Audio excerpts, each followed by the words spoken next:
Buen día, nos encontramos con la doctora Evi Sánchez, psicóloga clínica referente Sisbecos del Hospital de Engativá, quien trabaja en nuestro colegio cuando se requiere de casos de estudiantes que presentan conducta suicida y depresión severa por diferentes tipos de problemas y necesitan atención inmediata. Doctora Evi, bienvenida a nuestro periódico Fuente Informativa. Muchísimas gracias, muy amables. ¿Quién es la doctora Evi Sánchez?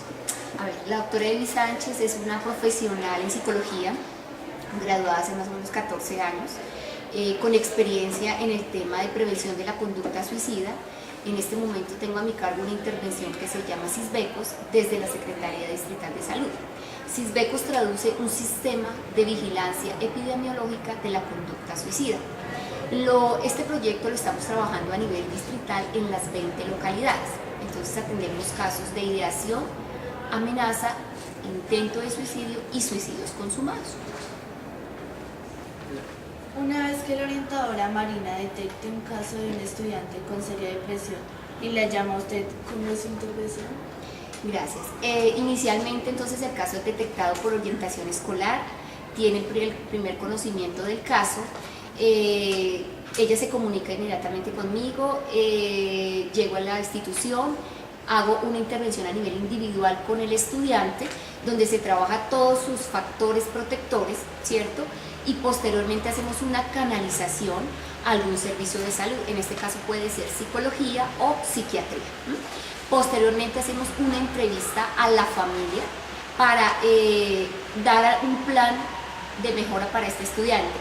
Si consideramos que el estudiante tiene muchos factores de riesgo, entonces hacemos un apoyo y es por intervención psicosocial.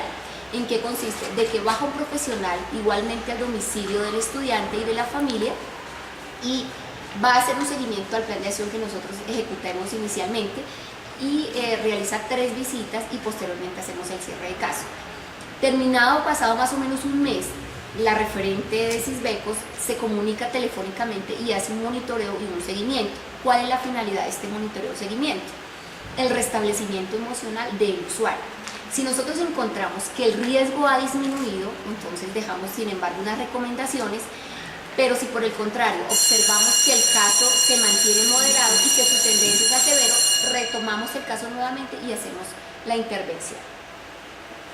Los casos en que los estudiantes están tan mal emocionalmente y que incluso piensan en quitarse la vida, cortarse las venas, etc., ¿cómo se manejan? A ver, inicialmente esto ya es una conducta específica que se llama un intento de suicidio. Es decir, el estudiante ha tenido un intento fallido donde se ha tomado unas pastas o donde ha intentado cortarse las venas, como tú lo mencionas. Entonces, inicialmente el trabajo fuerte es poner en la parte de su autoestima, su proyecto de vida, el manejo de sus emociones y de sus sentimientos, ¿cierto? Y debemos canalizar a este estudiante a un servicio de salud mental que sea inicialmente psicología y psiquiatría, con el compromiso obviamente de los padres, ¿no? Compromiso y acompañamiento. ¿Utilizan algún método específico para dar a los estudiantes y ayudarlos a superar estos conflictos personales? Claro, ¿cuál es el método? Más que método, yo lo haría de unas estrategias. Entonces, se le entregan al estudiante unas estrategias de afrontamiento donde él en su momento va a saber sortear y decir, bueno, hoy me siento deprimido, me siento triste, entonces ya sé cómo voy a tomar esta herramienta y la voy a aplicar. 2, fomentamos muchísimo lo que es la inteligencia emocional. La inteligencia emocional es la que le va a permitir al estudiante poder sortear cada dificultad o cada adversidad que se le pueda presentar en el contexto familiar o en el contexto educativo. Y 3, fomentamos algo que se llama la resiliencia. ¿Qué es la resiliencia y cómo es entendida? Es la capacidad que tienen los seres humanos para salir adversos de situaciones difíciles, es decir, deben aprender de esas dificultades a ser personas con un proyecto de vida, ¿cierto? Frente a cada situación. ¿Qué consejos prácticos se le pueden dar al docente y al padre de familia cuando se le presente un caso de baja autoestima y poca tolerancia a la frustración?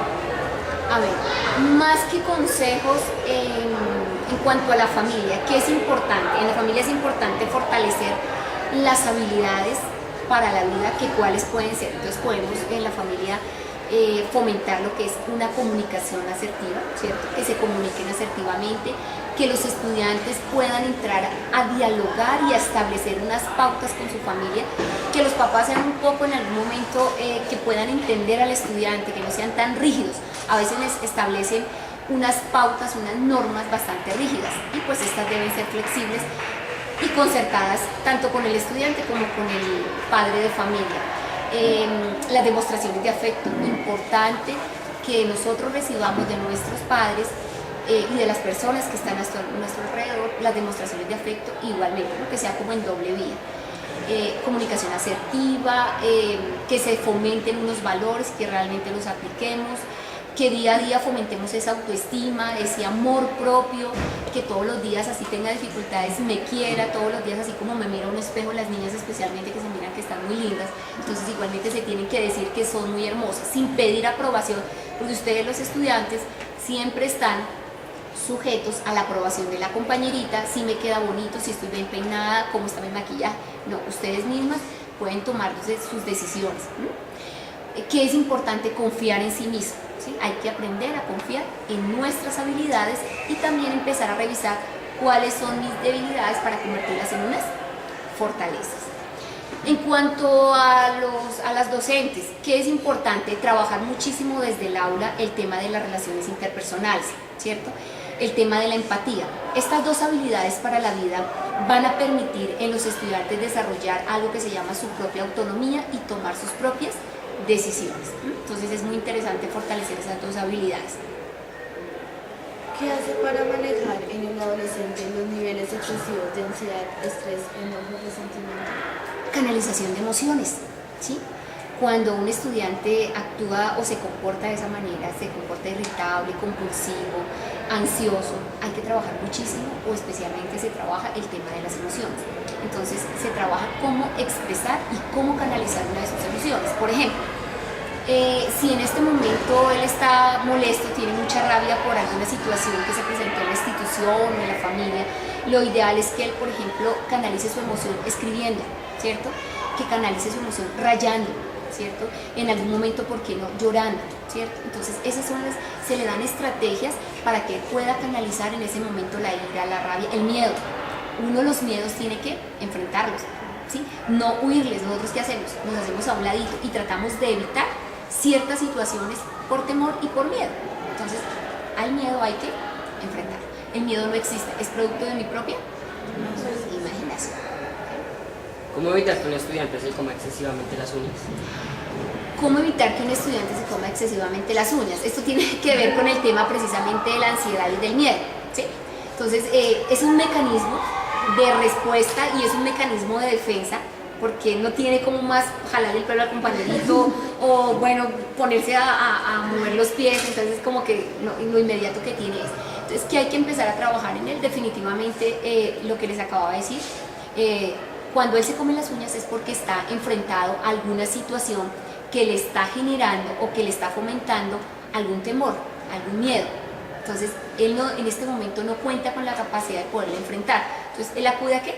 A comerse las uñas. Entonces, inmediatamente tenemos que empezar a trabajar.